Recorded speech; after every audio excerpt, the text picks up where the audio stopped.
network traffic logs to identify malicious behavior such as attacks, unauthorized access, and abnormal usage pattern.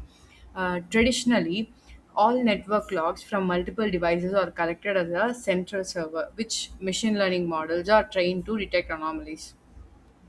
So the limitation for this central NID systems is, although centralized systems are effective, they introduce serious drawbacks. Number one is the single point of failure. If the central server is connected and compromised, the entire network is exposed.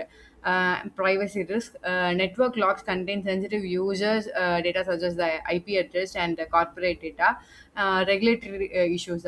Laws like GDPR restrict centralized data sharing, and then scalability problems. Processing millions of records creates latency and performance bottlenecks. Our problem statement is that it mainly focuses on three major areas. One is privacy violation. Centralized NID systems require sensitive data pooling, and scalability and latency. Large datasets like UNSW, NB15 are difficult to process in real time, and zero trust gap. Traditional system lacks continuous trust verification required by the zero trust architecture. Our project scope and objectives.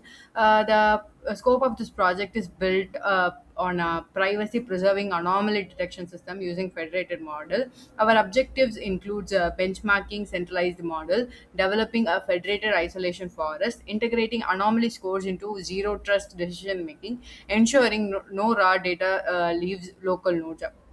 So the data sets and pre-processing, we use the UNSW NB15 dataset, which contains real-world network traffic data, including both the normal and attack patterns. Pre-processing steps include the one-hot encoding for categorical features, stratified samplings to create a balanced 500K subset, splitting data across three simulated client node. The methodology, which covers the data preparation, as I have already mentioned, the centralized baseline. We train models like XGBoost, MLP, autoencoder, and isolation forest to establish a performance benchmark, and then the federated training. Each client trains a local isolation forest independently, and the phase 4 is that zero trust enforcement. Aggregated anomaly scores are used as a trust metrics for access control. The architecture diagram shows that in federated learning, raw data never leaves the client node. As you can see in this diagram, each node trains a local model, generate anomaly scores, sends only the scores to the server. The server aggregates scores using the fed average style approach, ensuring privacy preservation. And the algorithms we use this,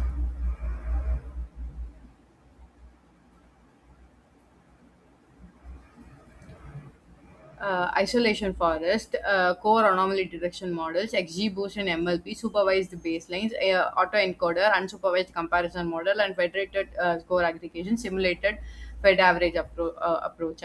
The federated isolation forest logic.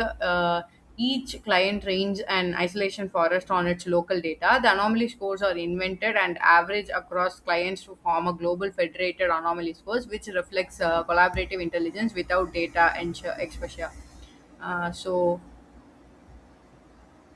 the code walkthrough is that we split the local database and train the isolation forest models, compute anomaly scores, and aggregate them centrally. The final performance is measured using the ROC AOC to ensure a fair comparison. Here, the resultant graph is given. The result shows local only model achieved the highest ROC AOC. The centralized model performed consistently well. Federated model showed slightly reduced performance due to the data distribution shifts.